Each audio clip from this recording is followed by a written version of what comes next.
Hi friends, welcome back to channel Galatta குக்குகள். இன்றைக்கி வந்து மட்டன் வந்து நான் 1/4 கிலோ வேக வச்சுருக்குறேங்க. 1/2 கிலோ பிரியாணி தான் நான் பண்ண போகிறேன். இப்போ வந்து தாளிச்சிக்கலாம் வாங்க. பிரியாணி ஃபஸ்ட்டு வந்து எண்ணெய் போட்டுட்டேன் பாருங்க. இது போட்டுக்கலாம். லவங்க, பட்டை, பச்சை மிளகா, அப்புறம் 2 வெங்காயம் நறுக்கிட்டு அதையும் போட்டுக்கலாம். உப்பு போட்டுக்கலாம். நல்லா வந்து ப்ரௌன் கலராக வரட்டும். நல்லா ப்ரௌன் கலர் வந்துச்சு. இப்போ வந்து இஞ்சி பூண்டு பேஸ்ட்டு வந்து ஒரு 50 கிராம் போட்டுக்கலாம். 1/2 கிலோ அரிசி தான் நான் போடுறது. ஒரு 50 கிராம் போதும். நல்லா வந்து பச்சை வாசனை போகட்டும். நல்லா ஸ்மெல்லு பாருங்கள் எப்படி வருது. ஃப்ரெஷ்ஷான இஞ்சி பூண்டு பேஸ்ட்டு தாங்க போடணும். இதில் ஒரு 50 கிராம் வாங்கி நீங்கள் மிக்சியில் போட்டு அரைச்சி தான் நாங்கள் போடுவேன் எப்போவுமே. நான் பிரியாணி செஞ்சால் நல்லா டேஸ்ட்டு கொடுக்கும். இப்போ வந்து இந்த மட்டன் வந்து வேக வச்சுருக்கிறேன். இதை அப்படியே இதில் போட்டுக்கலாம். நல்லா வந்து இதாகட்டும். இப்போ வந்து இந்த புதினா, கொத்தமல்லி, ஒரு 3 தக்காளி போட்டுக்கலாம். இப்போ வந்து நல்லா மசாலா போட்டுக்கலாம். இப்போ இங்கே மிளகாய் தூள், மஞ்சள் தூள், தனியாத்தூள் 1/2 ஸ்பூனு, கரம் மசாலா 1/2 ஸ்பூனு.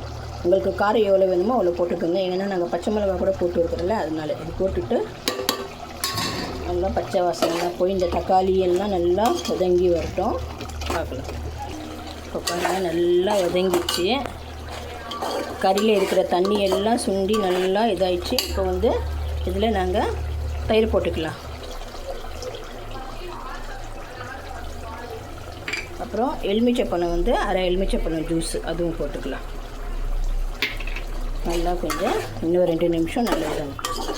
இப்போ வந்து நல்லா வதங்கிச்சு. இப்போ 2.5 கிளாஸ் அரிசிக்கு நான் வந்து 5 டம்ளர் தண்ணி எடுத்து வச்சுருக்கேன். அதை அப்படியே இதில் போட்டுக்கலாம். காரம், உப்பு, புளிப்பு எல்லாம் கரெக்டாக இருக்கான்னு பார்த்துக்குங்க. நல்லா கொதி வரட்டும். அரிசி போட்டுக்கலாம். இப்போ பாருங்கள் நல்லா கொதிக்குது. இந்த அரிசி வந்து நல்லா வடிகட்டிருக்கிறேன். அதை அப்படியே போட்டுக்கலாம். நல்லா கொதிக்குது. ஒரு 2 நிமிஷம் ஸ்லோவில் வச்சிடலாம். தம் வச்சுட்டு பார்க்கலாம். இப்போ வந்து கொஞ்சமாக கலர் போட்டு தம்மு வச்சிடலாம். தம்மு வச்சு ஒரு 8 நிமிஷம் 10 நிமிஷம் ஆகட்டும் பார்க்கலாம். நான் வந்து தவா மேலே தம்க்கு வச்சுட்டேன். மேலே வந்து குக்கர் வச்சுக்கலாம். ஒரு 10 நிமிஷம் கழித்து நாங்கள் பார்க்கலாம். இப்போ பாருங்கள் 15 நிமிஷம் ஆயிடுச்சு. பார்க்கலாம் வாங்க. சூப்பரான